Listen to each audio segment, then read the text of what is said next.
विषय असा आहे की शिवकालीन कृषी नीती कशी होती आणि आजचं वर्तमान कृषी धोरण काय आहे। त्या अगोदर शिवकालीन कृषी धोरण कसं होतं, शिवाजी महाराजांचं कृषी धोरण कसं होतं हे सांगण्यापूर्वी एक बऱ्याच वर्षापासून, बऱ्याच काळापासून, शेकडो वर्षापासून आपल्या डोक्यामध्ये एक विचार टाकलेला आहे की ही पृथ्वी शेषनाग्याच्या डोकावरती तरलेली आहे, अशा प्रकारची मांडणी केल्या जाते।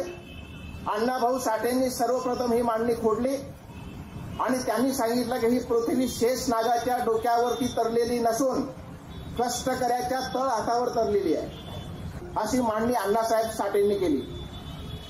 मी नम्रपणे आपल्याला सांगतो की अण्णाभाऊ साठेंच्याही थोडंसं पुढे जाऊन ही पृथ्वी केवळ कष्टकऱ्यांच्या तळ हातावरती तरलेली नसून दोन घटकांवरती तरलेली आहे, आधारलेली आहे।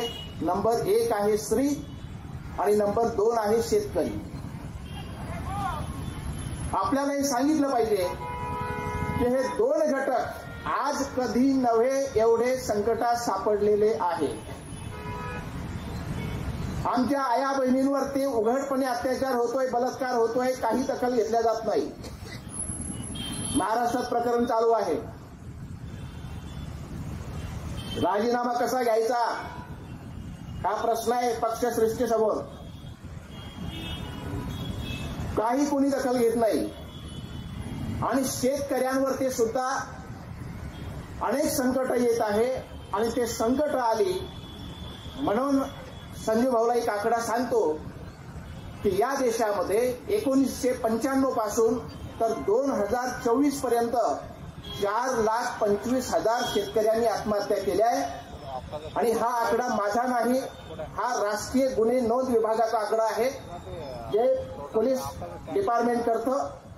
आणि एनसीआरबीच्या माध्यमातून देशात जवळपास 4,25,000 शेतकऱ्यांनी आत्महत्या केल्या, त्यातल्या 1,00,000 आत्महत्या केवळ महाराष्ट्राच्या आहे, म्हणजे 25% आत्महत्या ह्या महाराष्ट्रात झाल्या।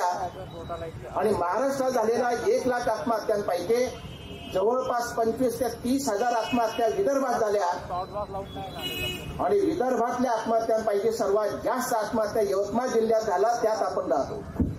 आपण म्हणतो ना की देश कृषी प्रधान आहे, कागदावर आहे।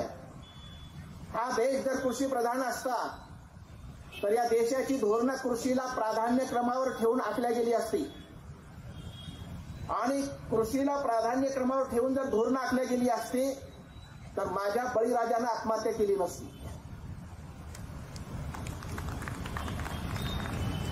देश कृषी प्रधान आहे असं म्हटलं जातं, मात्र या देशाचं कृषी मंत्रीपद घ्यायला अपमानास्पद वाटतं। आणि म्हणून कृषी मंत्रीपद घेणं अपमानास्पद वाटतं हे मी का म्हणतोय तर आपल्या देशामध्ये कृषी मंत्री होऊन गेले पंजाबराव देशमुखांनंतर सी सुब्रमण्यम, याचा हँड ऑफ डेस्टिनी नावाचं एक चरित्र प्रकाशित झालंय। या हँड ऑफ डेस्टिनीमध्ये त्यांनी सांगितलं आहे की मी नेहरूंच्या मंत्रिमंडळामध्ये उद्योग मंत्री होतो, जेव्हा शास्त्रीजी मंत्री झाले, प्रधानमंत्री झाले, तेव्हा शास्त्रीजींनी मला कृषी मंत्रीपद दिलं, तो मी माझा अपमान समजतो, हे लिहिलेलं आहे। उद्योग मंत्री मोठं समजला तो आणि देश कृषी प्रधान आहे। पुढे चालून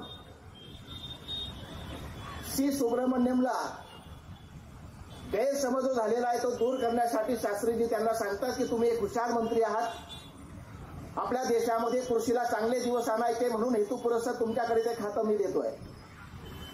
आणि त्यांनी ते स्वीकारलंय। त्याच्यानंतर ते असं म्हणतात की मी कृषी मंत्रिपदाचा कार्यभार हाती घेतल्यानंतर मी उद्योग मंत्री असताना मला ताळेबंद तपासायची सवय होती उद्योगांचा, तशाच प्रकारचा ताळेबंद मी कृषी मंत्री असताना शेतीचा तपासायला लागलो। मात्र मला शेतीचा ताळेबंद मायनस दिसला, तुटीचा दिसला, शेती तोट्यात आहे हे दिसलं। हे कोण म्हणताय? कृषी मंत्री म्हणताय, हे काही मी म्हणत नाही। आणि देश कृषी प्रधान आहे। देश जर कृषी प्रधान आहे तर शेती तोट्यात कशी? आणि शेती तोट्यात आहे म्हणून शेतकरी आत्महत्या करतो आहे. दुसरीकडे उद्योग तोट्यात गेला तरी एकही उद्योगपती आत्महत्या करत नाही, कारण उद्योगपतींना पॅकेज मिळतं. शेतकऱ्यांना असे भरीव पॅकेज मिळत नाही. त्यामुळे शेतकऱ्याला मरल्याशिवाय पर्याय नाही आणि म्हणून पटापट ते जीव देत आहेत. हे दोन घटक महत्वाचे, स्त्री आणि शेतकरी. आणि या दोन घटकांची काळजी घेणारा माझा राजा, म्हणून त्याला रयतेचा राजा म्हणतात, जनतेचा राजा म्हणतात, शेतकऱ्यांचा राजा म्हणतात, जनकल्याणकारी राजा म्हणतात. हे युद्ध जर हिंदू मुस्लिम असतं तर महाराजांची राजमुद्रा काय म्हणते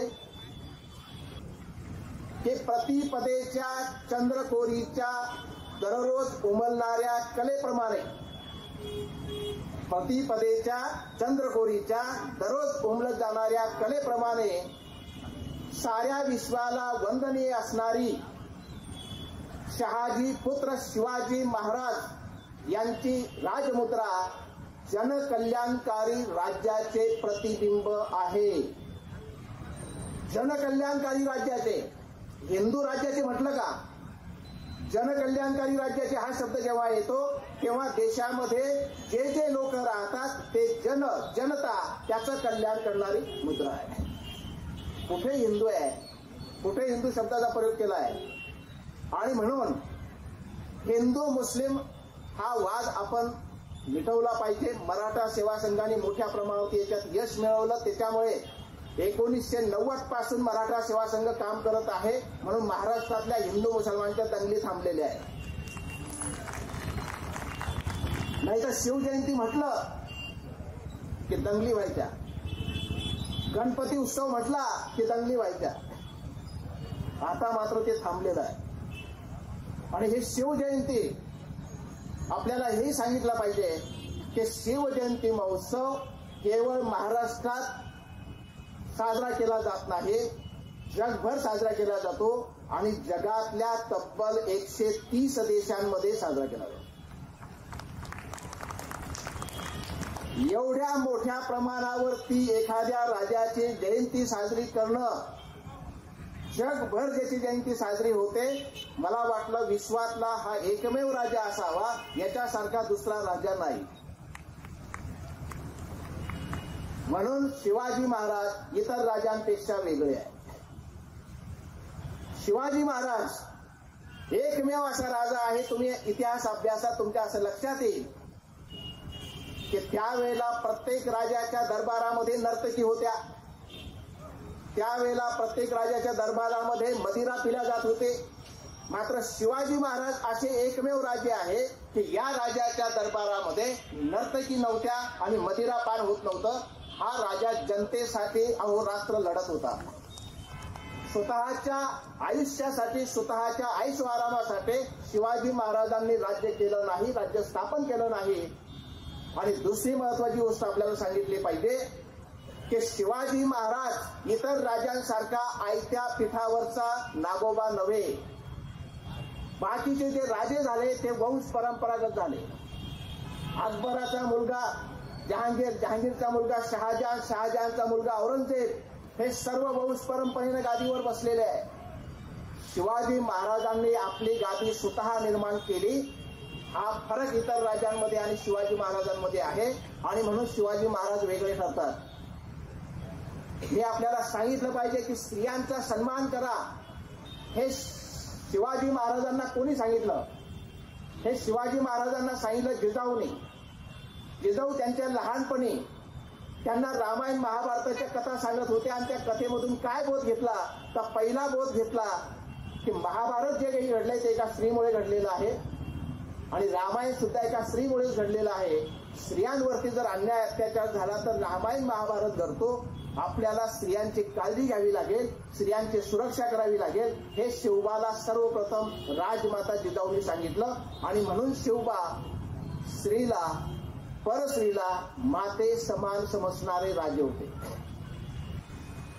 दुसरा मेसेज, जेव्हा कल्याणचा सुभेदार हा आदिलशहाकडे खजिना सुपूर्द करण्यासाठी जात होता तेव्हा शिवाजी महाराजांच्या एका शूर सरदाराने कल्याणवरती अटॅक केला आणि कल्याणवरती अटॅक करून कल्याण जिंकलं. कल्याण जिंकल्यानंतर महाराज खुश झाले. महाराजांनी त्याला तिथले सरदारकी दिली. आबाजी सोनदेव नावाचा हा सरदार आहे. या सरदारने काय केलं, त्याला वाटलं की महाराजांनी आपल्याला खुश होऊन या कल्याणचं सुभेदार बनवलंय, आपण जर पुन्हा आणखी काही दिलं तर महाराज आपल्याला आणखी काही देतील. आणि म्हणून त्यांनी कल्याणच्या सुभेदाराची तरुण देखणी सून महाराजांना नजराणा आणली. तेव्हा राजांना नजराणा मिळत होते तर काय मिळत होते, स्त्रिया मिळत होत्या. याला वाटलं की महाराज खुश होते आणि महाराजांजवळ ती तरुण सून आणली. महाराजांना सांगितलं की हे तुमच्यासाठी नजराणा आणलाय. महाराजांनी बघितल्याबरोबर काय प्रतिक्रिया दिली, तेवढी ही तरुण सून आहे, हे तरुण देखणे मुलगी आहे. महाराज म्हणाले की अशीच आमची आई असती सुंदर रूपवती, आम्हीही सुंदर जन्मलो असतो वदले छत्रपती. काय म्हटलं, आई म्हटलं. आणि याची चोळी बांगडी करा आणि परत पाठवा. जेव्हा 1678 मध्ये दक्षिण मोहीम जिंकल्यानंतर महाराज वापस आले, तेव्हा एका सरदाराला त्यांनी, हा गदगजवळ एक बेळवाडीचा किल्ला आहे, त्या बेळवाडीच्या किल्ल्यावरती आक्रमण करून तो किल्ला काबीज करण्याचा आदेश दिला. हा जो सकुजी गायकवाड आहे यांचा सरदार, शूर सरदार आहे, हा गेला आणि याने त्या किल्ल्यावर आक्रमण केलं. आक्रमण केल्यानंतर तो किल्ला याने आक्रमण करत असतानाच त्याचा प्रभू देसाई नावाचा किल्लेदार होता, तो धारातीर्थी पडला. त्याची तरुण बायको होती, त्यांनी 27 दिवस किल्ला लढवला आणि किल्ला लढवल्यानंतर तो किल्ला जेव्हा जिंकला या सकुजी गायकवाडनी, तेव्हा त्यांनी उन्मादाच्या मस्तीमध्ये त्या सावित्री देसाईवरती बलात्कार केला.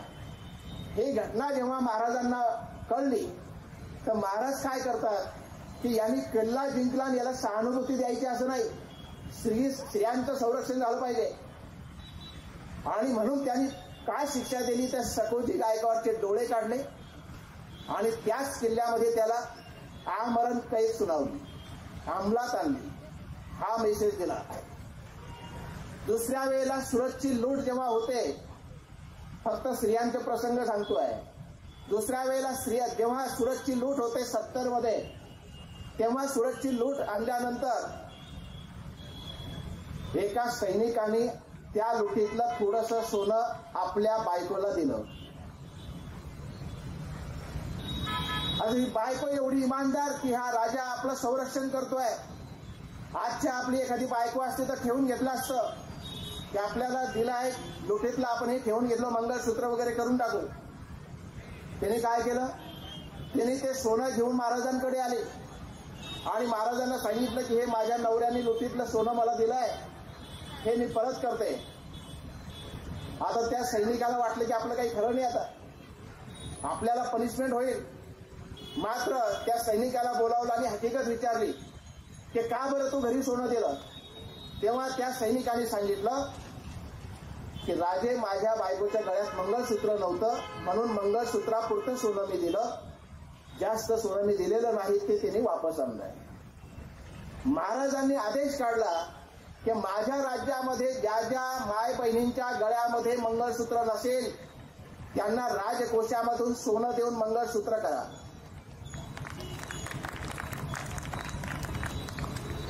असा राजा, स्त्रियांची काळजी घेणारा, स्त्रियांची काळजी घेणारा. आणि म्हणून स्त्री सन्मानाने वागवली, त्यांनी स्त्री सन्मानाने वागवली. कधीही स्त्रियांचं त्यांनी कुठल्याही प्रकारे अन्याय अत्याचार सहन केला नाही.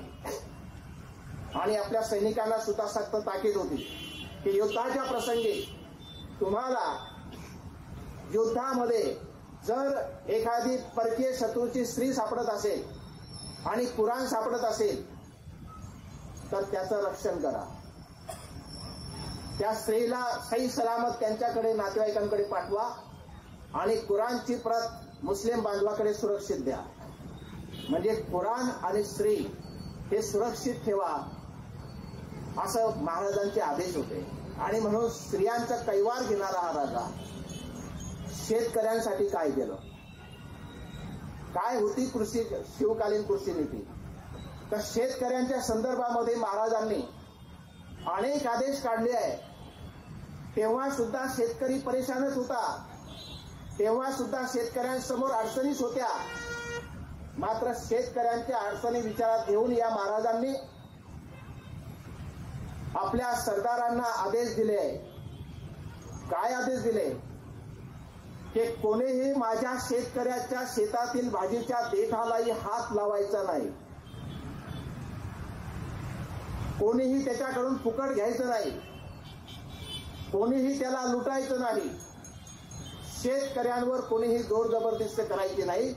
एवढंच नाही तर जे शेतकरी अडचणीत आहे त्या शेतकऱ्यांना तुम्ही जमीन कसण्यासाठी कर्ज द्या, त्यांना बियाणं द्या, आणि ज्या लोकांकडे जमीनच नाही अशा भूमिहीन शेतकऱ्यांना पडीक जमीन कसायसाठी द्या. ती जमीन देत असताना हेही लक्षात घ्या की भूमिहीन शेतकरी तो जमीन कसेल कसा, त्याच्याकडे भांडवल नाही, त्याच्याकडे बैल नाही, त्याच्याकडे बियाणं नाही. म्हणून अशा शेतकऱ्यांना तुम्ही बैलजोडी द्या, बियाणं द्या, खत द्या. एवढंच नाही तर तो शेती करत असताना त्याच्या घरामध्ये दाणा नाही, तो जगेल कसा, म्हणून त्याला आपल्या अन्न कोठारामधून धान्य सुद्धा द्या, तो जगला पाहिजे. भूमिहीन शेतकऱ्यांची काळजी घेणारा राजा. आणि सर्वात पहिलं महाराज जेव्हा आले तर महाराजांनी काय केलंय तर टॅक्स सिस्टीम बदलून टाकली, महसूल व्यवस्था बदलून टाकली. औरंगजेब असेल किंवा इतर शाया असतील यांच्या वेळेला टॅक्स सिस्टीम कशी होती तर त्यावेळेला पाटील, देशपांडे, कुलकर्णी हे गावोगावी होते. यांना आदेश यायचे की तुम्ही या गावाचा सारा वसूल करा आणि दरबारामध्ये जमा करा. आता हे काय करायचे, जर समजा 500 रुपये दरबारात जमा करायचे आहे तर हे शेतकऱ्यांकडून 2000 रुपये घ्यायचे, 1500 रुपये स्वतःकडे ठेवायचे आणि 500 रुपये तिकडे द्यायचे. त्यामुळे शेतकरी वतनदारी नष्ट केली. हे पाटील, कुलकर्णी, देशपांडे हे जे वतनदार बनले होते, गावकऱ्यांचं शोषण करत होते, मोठमोठे वाडे बांधलेले होते, यांना सांगितलं की तुम्ही आजपासून तुमचे वतन नष्ट झाले, तुम्ही आता वेतनदार झाले, तुम्हाला वेतन मिळेल. आणि हे गड कोट किल्ले सारे नेस्तनाबूत करले महाराजांनी, तोडून टाकले आणि तुम्ही गावातल्या माणसांप्रमाणे सादर राहायचं, म्हणजे त्यांच्या मनामध्ये तुमच्याविषयी भीती असता कामा नये हे सांगितलं. आणि महसूल वसूल करण्याची एक पद्धत निर्माण केली. जेव्हा शिवाजी महाराज राज्य निर्माण करत होते त्यापूर्वी महसूल वसूल करण्याची पद्धत हे पाटील, देशमुख, कुलकर्ण्यांच्या माध्यमातून कुठल्याही प्रकारचं जमिनीची मोजणी न होता होत होती. महाराजांनी सर्वात पहिले काय केलं असेल तर जमिनीची मोजणी केली. आणि जमिनीची मोजणी केल्यानंतर त्या जमिनीचे प्रकार ठरवले की सुपीक जमीन कोणती, मध्यम सुपीक कोणती, कनिष्ठ जमीन कोणती, पुन्हा त्याच्यापेक्षा खालच्या लेवलची कोणती, असे 13 प्रकार आहेत. 13 प्रकार केले जमिनीचे. आणि ज्या जमिनीतून जास्त पीक येतं त्या जमिनीवर जास्त सारा, ज्याच्यामधून कमी पीक येतं त्याच्यावर कमी सारा. जमीन मोजण्याची पद्धत एक शिवकाठी त्यांनी तयार केली. ते 5 हात आणि 5 फुटाची शिवकाठी आहे. हे एक काठी जी आहे तर अशा 20 चौरस काठ्या ज्या आहे, 20 बाय 20 काठ्यांचा मिळून एक पांड तयार होतो. एक पांड तयार होतो. असा 20 पांड मिळून एक बिघा तयार होतो. एक बिघा म्हणजे 20 गुंठे, एक पांड म्हणजे 1 गुंठा. असे 20 पांड जे आहे म्हणजे 20 गुंठे आणि 120 बिघे म्हणजे 1 चावर. आताही ग्रामीण भागामध्ये शब्द आपण वापरतो, चावर पेरायला गेलोय. चावर म्हणजे शेत. 120 बिघा म्हणजे आजच्या भाषेमध्ये 60 एकर. 60 एकर शेत. हे असं ठरवलं, जमिनीचा सुपीकतेचा दर्जा निश्चित केला आणि त्या दर्जानुसार सारा वसूली निश्चित केली. आणि मग ज्याच्यावर जेवढं पडायला पाहिजे भार तेवढंच आहे. पूर्वी आदिलशाहीच्या काळामध्ये 75% 80% निघणाऱ्या उत्पन्नाचा सारा द्यावा लागत होता. आता महाराजांनी काय सांगितलं, 5 भाग करा उत्पन्नाचे आणि 5 भागापैकी 3 भाग शेतकरी ठेवेल आणि 2 भाग सारा दे. म्हणजे 60% शेतकरी ठेवेल आणि 40% सारा, अशी शिवनीती होती. असं शिवाजी महाराजांचं धोरण होतं. म्हणून शेतकरी शिवाजी महाराजांवर खुश होते. तो फरक पाहत होता की या मोगलशाहीमध्ये, आदिलशाहीमध्ये, कुतुबशाहीमध्ये आपल्यावर किती अन्याय अत्याचार होतोय. हा राजा तर आमची काळजी घेतोय. त्याच्यामुळे हळूहळू शिवाजी महाराजांकडून जनता व्हायला लागली. शिवाजी महाराजांकडून मतं वाढायला लागली आणि हा राजा आपल्यासाठी लढतो आहे, आपल्यासाठी झगडतो आहे, आपल्यासाठी काम करतो आहे, ही भावना त्यांच्यामध्ये निर्माण झाली. आणि म्हणून शिवाजी महाराजांना शेतकरी, स्त्रिया, सर्व लोक साथ देऊ लागले. शिवकाळामध्ये शेतकऱ्यांचं कल्याण कसं करता येईल यासाठी अहोरात्र राजा प्रयत्न करत होता. त्यांनी सांगितलं की ज्या ज्या शेतकऱ्यांना अडचणी आहेत त्या शेतकऱ्यांना तुम्ही राजकोषातून कर्ज द्या आणि कर्ज देत असताना त्यांच्याकडून सवडीने वसूल करा. बँकेचे मॅनेजर साहेब इथे बसलेले आहे. सवडीने वसूल करा. त्याला जर पीक झालं नसेल तर कर्ज वसूल करू नका. त्याला पीक झालं नसेल शेतसारा वसूल करू नका. आणि ह्या राजाने कर्ज त्यावेळेला दिलं 0% दराने. व्याजी दीडीने कर्ज वापस घेऊ नका. 0% दरानं शेतकऱ्यांना कर्ज देणारा जगातील पहिला राजा शिवाजी महाराज. आपत्तीच्या काळामध्ये, नैसर्गिक आपत्तीच्या काळामध्ये, दुष्काळामध्ये शेतसारा माफ करणारा शिवाजी महाराज. आणि शेतकऱ्यांनी पडीक जमीन वाहिली पाहिजे म्हणून नियम केले की पहिले 5 वर्ष त्याच्याकडून शेतसारा वसूल करायचा नाही. नंतर 6वं, 7वं, 8वं, 9वं, 10वं हळूहळू त्याच्याकडून 10%, 12% असं वसूल करा. 13व्या वर्षानंतर त्याच्याकडून फुल सारा वसूल करा. ही सवलत दिली. त्याच्यामुळे शेतकरी शेती करू शकले. आणि म्हणून शेतकऱ्यांनी त्यावेळेला शिवाजी महाराजांना साथ दिली. कारण शिवाजी महाराजांनी शेतकऱ्यांना साथ दिली. शिवाजी महाराज असं म्हणायचे की शेतकरी सुखी तर राज्य सुखी आणि राज्य सुखी तर राजा सुखी. आणि म्हणून शेतकरी सुखी असला पाहिजे. मग आता हे शिवकाळामध्ये अशा प्रकारचं वर्णन दिसतात. शिवकालीन नीती अशा प्रकारची महाराजांनी राबवली. त्याच्यामुळे आपल्याला दिसेल की शिवाजीच्या काळामध्ये शेतकऱ्यांनी आत्महत्या केलेल्या इतिहासात दिसत नाही. मग आज लोकशाहीमध्ये एवढं आपण प्रगत झालो, मग आजच्या लोकशाहीमध्ये शेतकरी का बरं मरतायत? याचा अर्थ असा आहे की काहीतरी धोरणांमध्ये गडबड आहे. धोरण त्याच्या अनुकूल नाही.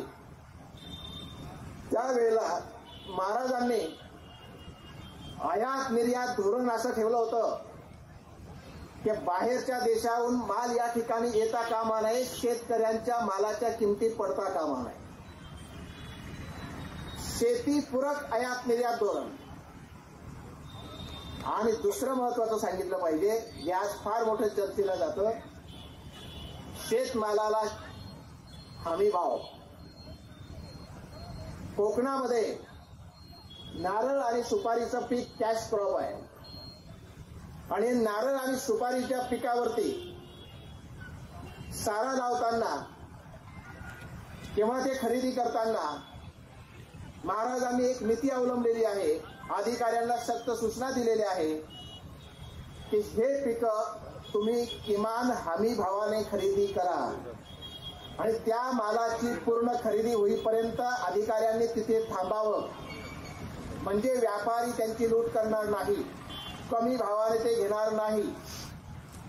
हा शिवाजी महाराज अशा प्रकारचं धोरण जर राबवत असेल आणि शेतकऱ्यांना त्यावेळी 400 वर्षापूर्वी जर किमान हमी भाव देत असेल आपल्या शेतमालासाठी, जे अजूनही आपली मागणी पूर्ण झाली नाही, अजूनही पूर्ण झाली नाही, म्हणून शिवाजी महाराज वेगळे करतात. मग आजचं काय आहे? मी मगाशी बोललो की कृषी प्रधान देश आहे. मात्र धोरण कृषी प्रधान नाही. आपल्या देशाचे प्रश्न कोणते आहेत? 3-4 प्रश्न आहे फक्त. एक प्रश्न आहे शेतमालाला किमान हमी भाव मिळाला पाहिजे.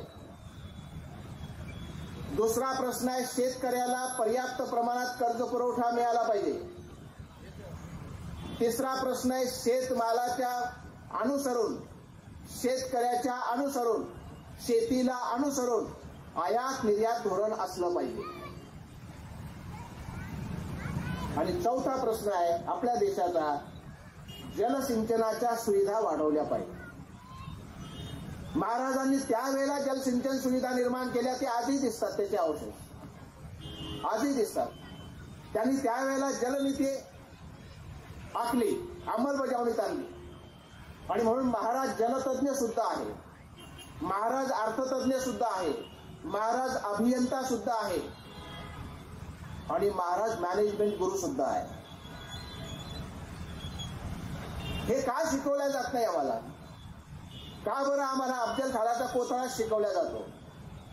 हे शिवाजी महाराजांचं काम का येऊ देत नाही पुढे? या तरुण लहान बालकांच्या डोक्यामध्ये सुरुवातीपासून हे जर गोष्टी आपण टाकल्या तर शिवाजी महाराजांबद्दलचा आदर शेकडो पटीने आणखी वाढेल त्यांच्या मनामध्ये.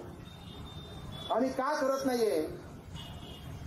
आणि म्हणून हे 4-5 जे धोरण आहे या संदर्भात सध्याची परिस्थिती काय? जेव्हा मोठ्या प्रमाणावरती महाराज देशामध्ये आत्महत्या व्हायला लागल्या तेव्हा काहीतरी केलं पाहिजे म्हणून 2004 मध्ये मी एक तारीख सांगतो तुम्हाला की 7 मे 2004 7 मे 2004 या वर्षी भारत सरकारने एक शेतकरी कमिशन फॉर्म केलं आहे. स्वामीनाथन त्याचे अध्यक्ष आहेत. त्यांनी साऱ्या शिफारशी केल्या आहेत. त्या शिफारशी एवढ्या चांगल्या आहेत की फक्त त्या शिफारशी जर आपण अंमलात आणल्या सरकारने तर आजच 50% आत्महत्या कमी होऊ शकतात. एवढ्या चांगल्या शिफारशी आहेत. 2007 मध्ये जेव्हा मोठ्या प्रमाणावरती शेतकरी आत्महत्या व्हायला लागल्या तेव्हा 4 मे 2007 ला देशाच्या संसदेमध्ये शेतकऱ्यांच्या प्रश्नावर 2.5 तासाची चर्चा आयोजित करण्यात आली होती. हे शेतकऱ्यांचे प्रश्न काय आपण समजून घेऊ. आणि हे सारे खासदार भूमिपुत्रच आहे. 90% खासदार भूमिपुत्र आहे. आणि म्हणून हे भूमिपुत्र सांगतील सरकारला उपाययोजना आणि बळीराजा जो मरतोय ते कुठेतरी थांबेल. 4 मे 2007 या दिवशी 2.5 तासाची चर्चा ठेवली शेतकरी प्रश्नांवरती की उपाय सांगा. आपल्या संसदेमध्ये 545 खासदार आहे. लोकसभेत 2 अँग्लो इंडियन जर मायनस केले 543 आहे आपले. हे 543 पैकी या 2.5 तासाच्या चर्चेमध्ये किती लोक उपस्थित होते? जर देश कृषीप्रधान आहे तर 543च्या 543 उपस्थित असले पाहिजे होते. या चर्चेमध्ये 2.5 तासाच्या चर्चेमध्ये मी हे माझं तोंडचं सांगत नाही, संसदेचा रेकॉर्ड आहे, रेकॉर्ड तपासून बघा, फक्त 9 सदस्य उपस्थित होते. कसं कृषीप्रधान देश? जेव्हा 2.5 तासाची चर्चा संपत आली तेव्हा अध्यक्षासह त्या सभागृहामध्ये फक्त 26 सदस्य उपस्थित होते. मग सदस्य त्या दिवशी आलेच नाही का सभागृहात? असा प्रश्न आहे ना दुसरा. राजकारणात जे लोक काम करतात विविध पदांवरती त्यांना माहित आहे की मीटिंगला जाऊन तिथे सही केल्याशिवाय भत्ता भेटत नाही. लोकसभेमध्ये सुद्धा पार्लमेंट जेव्हा चालतं तेव्हा प्रत्येक सदस्याला जाऊन सही करावी लागते. या 4 मे 2007च्या 2.5 तासाच्या चर्चेमध्ये 545 खासदारांनी सह्या केलेल्या आहेत, भत्ते उचललेले आहेत, शेतकऱ्यांच्या प्रश्नावर थांबले नाही. आता कोणत्या सरकार होतो तेव्हा हे तुम्ही बघा. परत सरकार असेल तर सरकारची मेजॉरिटी किती होती तेही बघा. मग बाकी नाही नव्हते का तिथे? की 2006-07 मध्ये आपल्या देशामध्ये गव्हाचा हमी भाव होता 650 रुपये आणि बाजारामध्ये भाव होते 750 रुपये क्विंटल. आता स्वाभाविक आहे, मी जर शेतकरी असेल तर मी काय भाव विकेल? मी 650 विकेल का 750? मी 750 विकला. सरकारला राग आला, कारण सरकारला बफर स्टॉकसाठी गहू भेटले नाही रेशन व्यवस्था चालवण्यासाठी. त्यामुळे त्यावेळेचे कृषी मंत्री कोण होते तपासा. आणि त्या कृषी मंत्र्यांनी असा निर्णय घेतला की ऑस्ट्रेलियामधून तब्बल 50 लाख टन गहू आयात केला, 950 रुपये प्रति क्विंटल. 2016 मध्ये जेव्हा तुरीची डाळ खूप महाग झाली, 200 रुपये किलो झाली, तेव्हा गरिबांच्या ताटातील तुरीच्या डाळीची वाटी गायब झाली. आणि म्हणून माननीय पंतप्रधानांनी चिंता व्यक्त केली आणि शेतकऱ्यांना आवाहन केलं की बाबा, गरिबाच्या ताटामध्ये पुन्हा तुरीच्या डाळीची वाटी आली पाहिजे, म्हणून तुम्ही तूर पिकवा. आम्ही तुमची तूर हमी भावाला खरेदी करू. हमी भाव होता 5,500 रुपये क्विंटल. यांनी घोषणा केली आणि दुसरीकडे ऑस्ट्रेलियाकडून, मोझाम्बिककडून पुन्हा तूर आयातीचे करारी केले. जेव्हा भारतामध्ये तूर निघली नोव्हेंबर डिसेंबरमध्ये, तेव्हाच नेमकं बाहेरून तूर आली. आणि बाहेरून तूर आल्यानंतर तुरीचे 5,500 रुपये हमीचे भाव 3,000 ते 3,500 रुपये क्विंटलनं शेतकऱ्यांना तूर विकावी लागली. आणि ती तूर आयात जी केली त्याचा भाव काय होता? 10,135 रुपये क्विंटल. कोणते धोरण आहे हे? आयात निर्यात धोरण पूरक आहे का शेतीला? आणि म्हणून शेतकरी त्रस्त आहे. आणि मग अशा परिस्थितीमध्ये म्हणजे शिवाजी महाराज काय करत होते? क्षणोक्षणी शिवाजी शेतकऱ्यांची चिंता करत होते, काळजी वाहत होते. जेव्हा एका मंत्र्याला विचारलं तत्कालीन किंवा हे तुरीचे प्रश्न फार गंभीर झाले, तुम्हाला काय वाटतं याच्यामध्ये? तेव्हा टीव्हीवर मुलाखत देताना त्या मंत्र्यांनी निर्लज्जपणे असं म्हटलं की 1 लाख क्विंटल तूर खरेदी केली तरी बोंबलतात साले. जेव्हा कांद्याचे भाव थोडेसे वाढायला लागले, निर्यात बंदी, आणि लगेच पेपरला बातम्या, गृहिणीच्या डोळ्यात आले पाणी. का बरं शेतकरी मरतो तेव्हा गृहिणीच्या डोळ्यात का बरं पाणी येऊ शकत नाही? मग तो कांदा जेव्हा 50 रुपये किलो, 50 पैसे किलोने विकायची वेळ येते, त्याला 1 रुपया किलोने विकायची वेळ येते, दूध तो रोडवर सांडून देतो, भाजीपाला रोडवर फेकून देतो, मेथीची भाजी सांबारच्या जुड्यात रोडवर फेकून देतो भावने भेटत म्हणून, आणि घरी जाऊन एमडीनचा डबा घेतो, मरतो. तेव्हा गृहिणीच्या डोळ्यात पाणी नाही. थोडेसे साखरेचे भाव वाढले की बातमी येते साखर झाली कडू. आणि शेतकरी मेल्यानंतर मात्र यांचं मन कडू होत नाही. हे प्रश्न आहे शेतकऱ्यांचे. या प्रश्नांकडे लक्ष दिल्या जात नाही म्हणून पटापट लोक मरत आहेत. आणि तिसरा प्रश्न जो सांगितला मी, आज 21व्या शतकामध्ये आपल्या इथे शेतकऱ्यांना पुरेसा कर्ज पुरवठा शेतीसाठी होत नाही. आणि अत्यल्प उदाहरण आहे, यांना बँका कर्ज देत नाही कोरडवाहू शेतकऱ्याला. मग यांनी शेती करायची कशी? एकीकडे महाराज शेतकऱ्यांना बियाणं देतात, खत देतात, पुन्हा वरतून खर्चाला पैसे देतात, शेती कर म्हणतात, आणि इकडे मात्र कोरडवाहू शेतीकडे लक्ष नाही. त्यामुळे सर्वात जास्त आत्महत्या हे जे झालेल्या आहे या कोरडवाहू शेतकऱ्यांच्याच झाल्या. थोडंसं बरं असतं की त्याचं एक पीक खर्चात गेलं तर एक त्याला जीवन जगण्यासाठी उपयोगात येतं. पण कोरडवाहूचं एकच पीक येतं आणि तेही निसर्गाच्या भरोशावर आहे.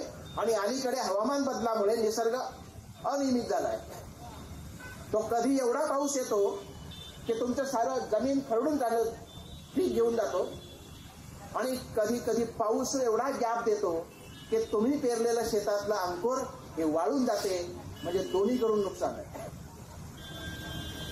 हे हवामान बदलाचा परिणाम आहे. आणि म्हणून हवामान बदलावरती सरकार काय करत आहे? सरकार हवामान बदलाच्या वर विचार करत नाहीये, सरकार AI वर विचार करत आहे. कर्जाच्या संदर्भात अजूनही शासकीय स्रोतांबाबत शेतकऱ्यांना पुरेसा कर्ज पुरवठा मिळत नाही, रास्त दराने कर्ज पुरवठा मिळत नाही.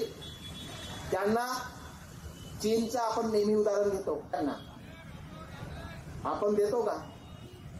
मग 0% देऊ नका.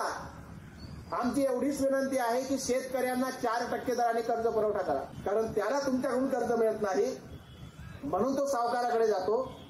आणि वणीमध्ये सुद्धा बरेच सावकार आहे. या सावकारीचा रेट आहे कमीत कमी 5% महिन्याचे, म्हणजे वर्षाचे 60%, आणि जास्तीत जास्त 10% म्हणजे वर्षाचे 120%. 100 रुपये घेतलं तर 220 भरावे लागतात, 120 व्याज. जगात कुठे नाही असं. व्याज भरता भरतोय तो. आणि म्हणून शेतकऱ्यांना जर रास्त दराने आणि पर्याप्त प्रमाणात कर्ज पुरवठा जर केला, पुरेसा कर्ज पुरवठा जर केला, तर शेतकऱ्यांना व्याजी दिलेने पैसा जास्त गुंतवण्याची गरज पडणार नाही, जास्त व्याज द्यायचं काम पडणार नाही, त्याला कुठेतरी रिलीफ मिळेल. महागाई कमी आहे, त्यामुळे कोरडवाहूचे प्रश्न जास्त आहे, म्हणून शेतकरी मरतायत.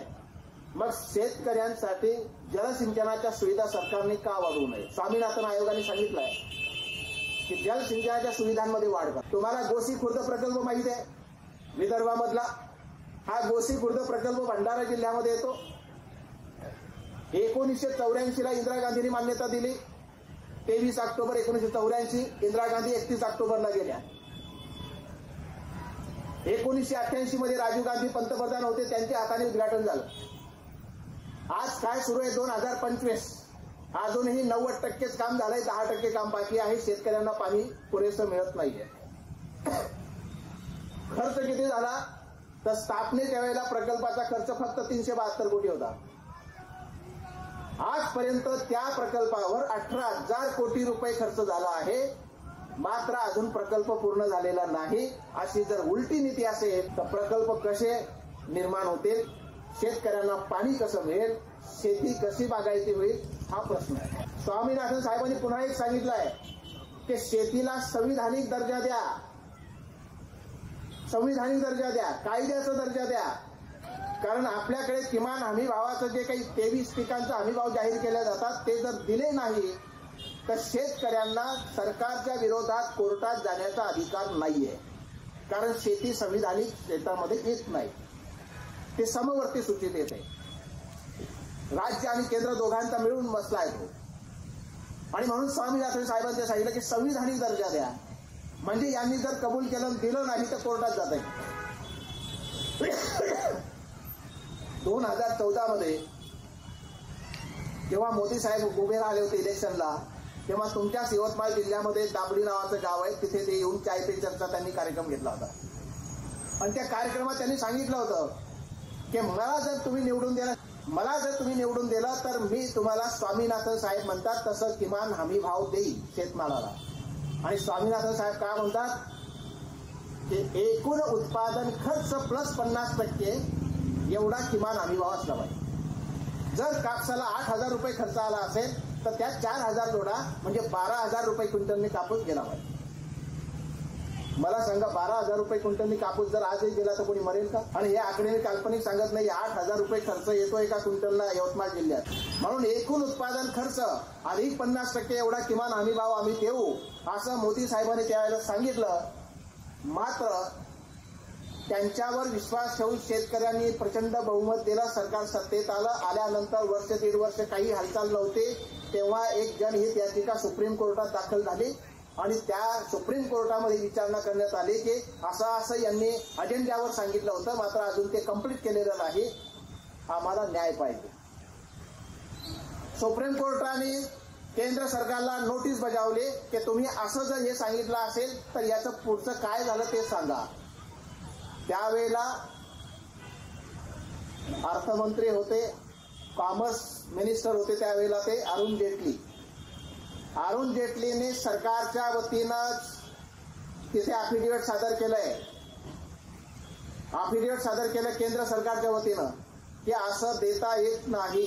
या सरकारने 3 कायदे केले. त्यातला एक कायदा असा आहे की शेतकरी उत्पादने व्यापार व वाणिज्य प्रोत्साहन व सुविधा अधिनियम 2020.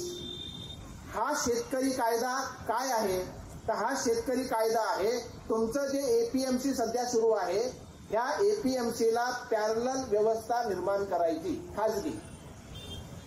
आता एपीएमसी मध्ये खरेदी करत असताना व्यापाऱ्याला बाजार कमिटीचं लायसन घ्यावं लागते आणि लायसन ज्याला मिळालं तोच खरेदी करू शकतो.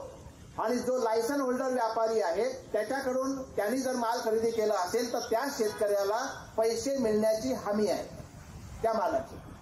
यांनी याच्यात सुधारणा केली की एपीएमसीला पॅरलल व्यवस्था, म्हणजे ज्यांच्याजवळ केवळ पॅन कार्ड आहे त्या लोकांनाही, त्या व्यापाऱ्यांनाही माल खरेदी करता येईल एपीएमसीच्या गेटच्या बाहेर. वाशिम मध्ये अशी घटना झाली की एका व्यापाऱ्याने माल खरेदी केला 1.5 कोटी रुपयाचा शेतकऱ्यांचा आणि पळून गेला. या भागातले काही शेतकरी, त्यांना अनुभव असा असेल की तेलंगणामधून काही शेतकरी तुमचं मिरचीचं उत्पादन घेण्यासाठी शेत घेतात, बरोबर आहे. हे शेत घेतात आणि त्या जमिनीमध्ये भरमसाठ खतं किंवा मीठ टाकतात आणि भरमसाठ उत्पादन घेतात. 4-5 वर्षामध्ये ती शेती जेव्हा बंजर होते तेव्हा सोडून चालले जातात. त्यांनी फायदा घेऊन टाकला आणि तुमच्या हातात आता पडीक जमीन देऊन गेले. कॉन्ट्रॅक्ट फार्मिंग मध्ये तसंच होणार आहे की कंपन्या जे तुमची शेती कॉन्ट्रॅक्टने घेणार आहे तर त्या कॉन्ट्रॅक्टमध्ये तुम्हाला शेतीचे बांध नष्ट होणार आहे. कारण ते काही 2-2, 4-4 एकर मध्ये शेती करणार नाही. अगदी 500 एकर 1000 एकर असाच एक पूर्ण फ्लॅट तयार होईल. त्याच्यामध्ये शेतकऱ्यांच्या ज्या जमिनी घेतल्या आहेत त्यांचे बांध नष्ट होतील. त्याच्यामध्ये मोठमोठे गोडाऊन बांधला जातील. त्याच्यामधला माल शेतकऱ्यांचा ते घेतील आणि त्यांचा दर्जा त्यांनी जो ठरवलाय तसा माल निघला तर घेतील, अन्यथा घ्यायचं बंधन नाही. त्यांना जेव्हा जोपर्यंत परवडेल तोपर्यंत तुमचे शेती करारानं घेतील. ज्या दिवशी परवडणार नाही, आपण अनेक कंपन्यांचा हजारो वर्षाचा इतिहास पाहतोय. कंपनीला नफा मिळत नसेल तर कंपनी गाशा गुंडाळते, बाहेर पडते. जेव्हा ही कंपनी त्याला परवडत नाही ती बाहेर जाणार तेव्हा ते बांधकाम तसंच राहणार. ते बांध जे काढले आहे ते सुद्धा तशीच परिस्थिती राहणार आणि शेतकऱ्यांचे भांडणं होतील की माझी जमीन कोणती. आता हे गोडाऊन बांधण्याचा खर्च कोण करेल, पाडण्याचा. हे सर्व प्रॉब्लेम निर्माण होणार त्याच्यामध्ये कॉन्ट्रॅक्ट फार्मिंग मध्ये. याही कायद्याची मागणी नसताना सरकारने तो कायदा केला. आणि तिसरा कायदा आहे अत्यावश्यक वस्तूंचा दुरुस्ती आणि संशोधन कायदा. याच्यामध्ये 1955चा कायदा असा म्हणतो की ज्या जीवनावश्यक वस्तू आहे त्यांचा व्यापाऱ्यांना साठा करता येणार नाही, म्हणजे गोरगरिबांना त्या वस्तू व्यवस्थित किमतीनं मिळाल्या पाहिजे. आता त्यामधून बटाटे, डाळी, अन्नधान्य हे मायनस केलं आहे, म्हणजे हे वगळण्यात आलं आहे. म्हणजे यांचा साठा व्यापारी आता कितीही करू शकतात. आणि तुम्हाला हे सांगितलं पाहिजे की कायदा आला 2020 मध्ये. अदानींनी 2017 पासूनच गोडाऊन बांधायला सुरुवात केलेली आहे. आता बरेच लोक म्हणतील तुमच्या पाहिजे की सर ते कायदे तर रद्द झाले ना. ते कायदे रद्द झाले कारण तिथे आंदोलनाला शेतकरी आले होते, त्यामुळे मोदी सरकारने ते मागे घेतले. आता कशाला तुम्ही सांगता? कायदे मागे घेतलेले आहे, रद्द करण्यात आलेले नाही. पाशा पटेल तुमच्या महाराष्ट्राचे कृषी मूल्य आयोगाचे अध्यक्ष, याचं पेपरला टीव्हीला स्टेटमेंट आहे. एवढ्यातलं स्टेटमेंट आहे की ह्या कायद्यांची मागे घेण्याची सरकारची योजना नाही. या कायद्यांमध्ये काही किरकोळ दुरुस्त्या करून पुन्हा कायदे लावण्याचे प्रयत्न सरकारचा आहे. संघर्षासाठी तयार राहावं लागेल. तुमची जमीन जी आहे ही जमीन कंपन्यांच्या मालकीची होऊन कंपन्यांच्या मालकांकडे ती जाऊ शकते. आणि हे जे अदानी अंबानी आहे, हजारो गोडाऊन अदानीनं बांधले आहे. हे गोडाऊन जे बांधले याचा जो खर्च केला तो काही असाच केलेला नाही. तुमचे शेती करारानं घेणार, तुमच्याकडचा माल घेणार, तो गोडाऊन मध्ये साठवणार आणि जेव्हा बाजारामध्ये कृत्रिम टंचाई निर्माण होईल मालाचे तेव्हा माल बाजारात आणणार आणि ग्राहकांना मोठ्या किमतीने तो माल खरेदी करावा लागणार. म्हणजे याच्यात केवळ शेतकरी भरडणार नाही, याच्यात तुमच्या आमच्यासारखे गहू, ज्वारी, धान्य, डाळी, कांदा हे खरेदी करणारे सुद्धा भरडले जाणार. मग हा प्रश्न फक्त शेतकऱ्यांचा आहे म्हणून आपण सोडायचा का? तर सर्व लोकांनी या प्रश्नाच्या विरुद्ध लढण्याची गरज आहे. सर्व लोकांनी सरकारच्या विरुद्ध ह्या गोष्टी मांडण्याची गरज आहे. तरच खऱ्या अर्थानं असं मला वाटतं की शेतकऱ्यांचं कुठेतरी हे जे प्रश्न आहे ते मिटू शकतील. आणि म्हणून स्वामीनाथन आयोगाचा आग्रह धरा. त्या ज्या शिफारशी आहे त्या शिफारशी वाचा. तुमच्याकडे शिफारशी नसलेल माझ्याकडे शिफारशी आहे, माझ्याशी संपर्क साधा, मी ते शिफारशी देतो. त्याचा अभ्यास करा आणि केंद्र सरकारच्या, राज्य सरकारच्या समक्ष हा स्वामीनाथन आयोग जसाचा तसा लागू झाला पाहिजे, यासाठी प्रयत्न आपण केले पाहिजे असं मला या निमित्ताने वाटतं. शेतकऱ्यांचे अनेक प्रश्न आहे. महात्मा ज्योतिबा फुल्यांपासून पंजाबराव देशमुखांपासून आतापर्यंत अनेक लोकांनी ते प्रश्न मांडले. पंजाबराव देशमुख तर असे म्हणत होते की कृषी संस्कृती ही सर्व संस्कृतीची जननी आहे. कृषी संस्कृती ही सर्व संस्कृतीची जननी आहे, तिचा विकास करणे जरुरीचे आहे. कृषी हा मानवाच्या विकासाचा आद्य उद्योग आहे. कृषीशिवाय मानवाच्या विकासाचा सिद्धांतच निरर्थक आहे. त्यामुळे शासनाने कृषी विकासाकडे लक्ष दिलं पाहिजे. आणि त्याच वेळेला पुन्हा ते असं म्हणतात की भारतातील शेती व शेतकऱ्यांबद्दल मला नितांत आदर आहे. भारतातील शेती व शेतकऱ्यांबद्दल मला नितांत आदर आहे. तो सर्वश्रेष्ठ धननिर्माता आहे. त्याचा प्रामाणिकपणा, त्याचे कष्ट, त्याची जिज्ञासा, देशाप्रती त्याची राष्ट्रनिष्ठा अजोड आहे हे मी कित्येकदा अनुभवले आहे. डॉक्टर भाऊसाहेब देशमुख म्हणतात. आज मात्र त्याच शेतकऱ्यांना, ज्यांना भाऊसाहेबांनी प्रामाणिक म्हटलं, धननिर्माता म्हटलं, त्याच शेतकऱ्यांना खलिस्तानी म्हटलं जात आहे, आतंकवादी म्हटलं जात आहे, देशद्रोही म्हटलं जात आहे.